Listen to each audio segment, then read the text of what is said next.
Welcome to the Chronicles, told by the Chronikle. Cases of the missing, murdered, and unsolved. I'd like to thank everyone for watching today, and as always, head over to thecertifiedroracle.com where you'll find source information for today's episode. Don't forget to hit that subscribe button and like so you never miss a case. Let's get started with Chronicle number 4, the Christina Lynn Carter case. The year was 1973.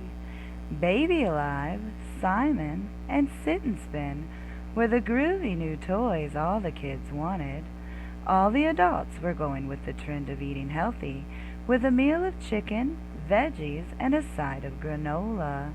The far-out hippie look was all the rage, with lots of crochet, bell-bottoms, and bright, colorful patterns. Cartoons were still out of sight with the Addams Family, My Favorite Martian, and Schoolhouse Rock. The possibilities were endless when times were simpler. A mother and a grandmother would wonder for decades what happened in the Great Smoky Mountains that September morning, when her daughter was found dead and her granddaughter was nowhere in sight. Christina Lynn Carter was born on May 29, 1970, to Janet Gale Carter and her father, whose name is unknown. They lived in Hueytown, Alabama, as Janet had employment there at a low-paying insurance company. Janet was originally from the Winston-Salem area of North Carolina. Christina, who goes by Christy, was a lovely baby and ready for the world. It was the fall of 1973. Christy was 3 years old, with blonde hair and blue eyes. She stood 3 foot 2 inches and weighed 30 pounds, walking pigeon-toed. Her mother was a troubled woman at 24 years of age. She was going through her second divorce, while in a super messy custody battle with her first ex-husband for Christy.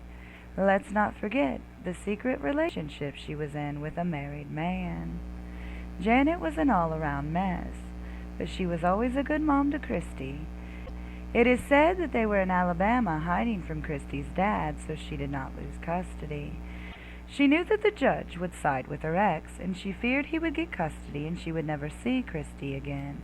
When things began to heat up for custody, Janet knew what she had to do: take Christy and go far away so her ex couldn't find them. Well, it just so happened that the married man she was seeing knew just where they could go. It should be noted that the name of the married man has never been released to the public.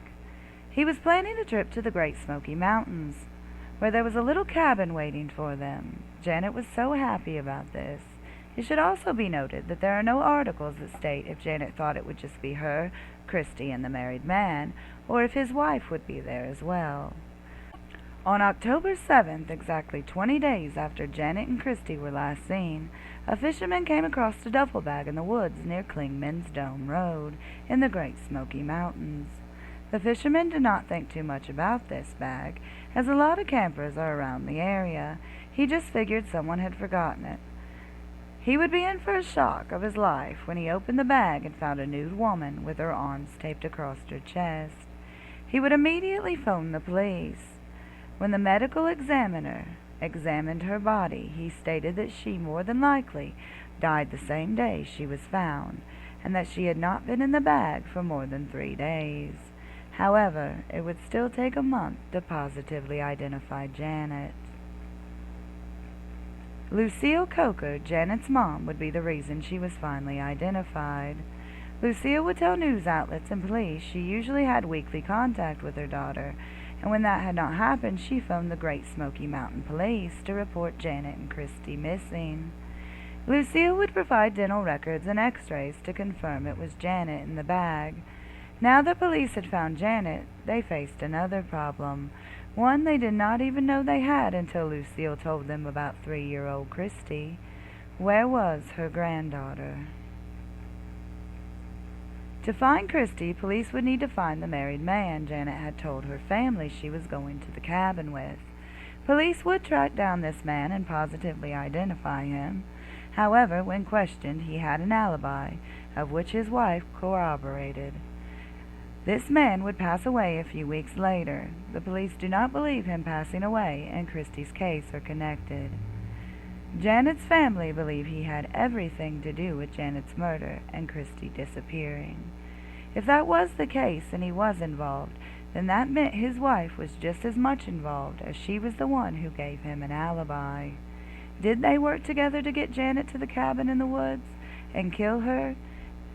Possibly take Christie and raise as their own or sold to someone else? The FBI stated they believe that Janet was alive on October 7th at the park, sometime Sunday morning, and they believe she was murdered. Another theory they have is before Janet went to the Smokies, she gave Christie to someone to keep her safe. If that's the case, did Janet suspect something was off with the married man and that they were in danger? Were the married couple possibly working with Christie's birth father to get her back to him? These are all questions that everyone would love to know the answer to. One has to ask why a married man was so eager to help his mistress hide from the father of her child, let alone a man who would take his mistress to the same place his wife was supposed to be. Did they all know about one another? There are a lot of unknowns in this case, but the one thing that is known, Christie is gone, and she has family still looking for answers. If you have any information, please call the Hueytown Police Department at 205-491-3587 or call 1-800-THE-LOST. That's 1-800-843-5678. As always, thank you for watching, and don't forget to hit that like button and subscribe so you never miss an episode. As always, this is the Chronikle, signing off.